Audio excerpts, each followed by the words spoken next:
یہ ایک حدیث ہے حضرت ابو سعید خدری رضی اللہ تعالیٰ عنہ سے مروی ہے. وہ روایت کرتے ہیں کہ حضور نبی کریم سرور دو عالم صلی اللہ علیہ وسلم نے ارشاد فرمایا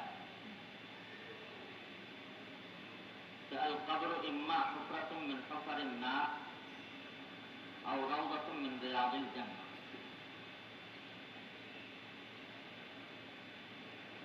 فرمایا کہ قبر یا تو آگ کے گڑھوں میں سے ایک گڑھا ہے یا جنت کی کیاریوں میں سے ایک کیاری، یعنی دو حال سے خالی نہیں. قبر جو ہے وہ اگر اللہ تبارک و تعالیٰ ایمان عطا فرمائے اور عمل صالح عطا فرمائے تو وہ قبر در حقیقت مومن کے لیے گلشن بن جاتی ہے، چمن بن جاتی ہے، جنت کی کیاریوں میں سے ایک کیاری بن جاتی ہے. اور اگر خدا نہ کرے ایمان کی دولت میسر نہ ہو یا اعمال خراب ہو تو اللہ بچائے یہی قبر دوزخ کے گڑھوں میں سے ایک گڑھا ہے، جہنم کے گڑھوں میں سے ایک گڑھا ہے. یہ قبر ہمیں جو آنکھوں سے نظر آتی ہے وہ تو ایک گڑھا ہی ہے، لیکن جب مردے کو اس گڑھے میں دفنا دیا جاتا ہے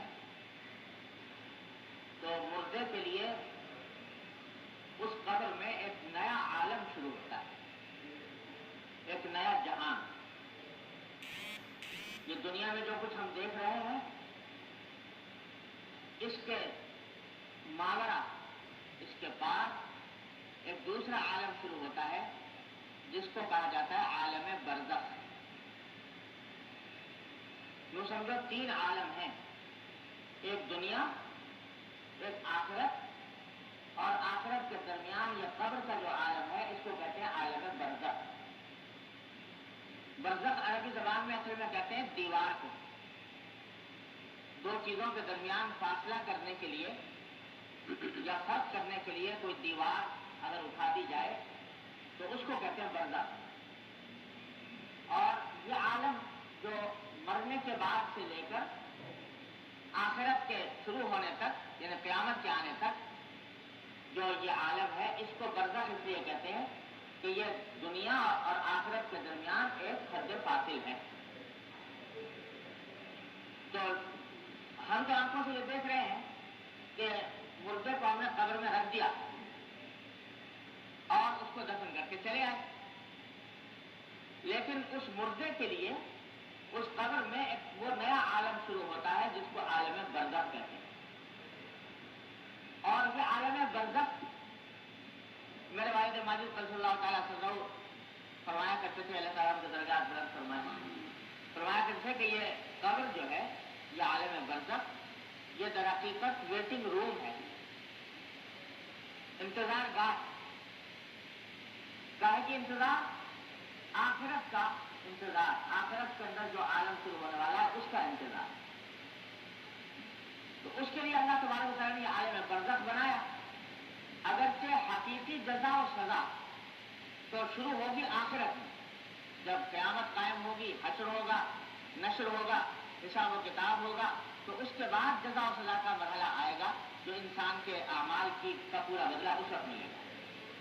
لیکن یہ برزخ کا جو عالم ہے، یہ برزخ کا عالم اس عالم کے لیے انتظار گاہ ہے.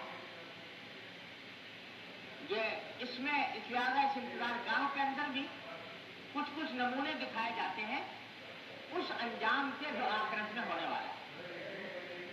آخرت میں اگر انجام اچھا ہے تو یہ عالم برزخ بھی اچھا ہے اور اس کے اندر نعمتیں ہیں، اس میں آرام ہے، اس میں سکون ہے. اور اگر آخرت میں خدا نہ کرے انجام خراب ہونے والا ہے تو پھر یہ عالم برزخ میں بھی اس کا نمونہ دکھا دیا جاتا ہے اور یہاں پر بھی عذاب ہوتا ہے جسے عذاب قبر کہتے ہیں یا عذاب برزخ. تو عام طور سے دل میں خیال پیدا ہوا کرتا ہے کہ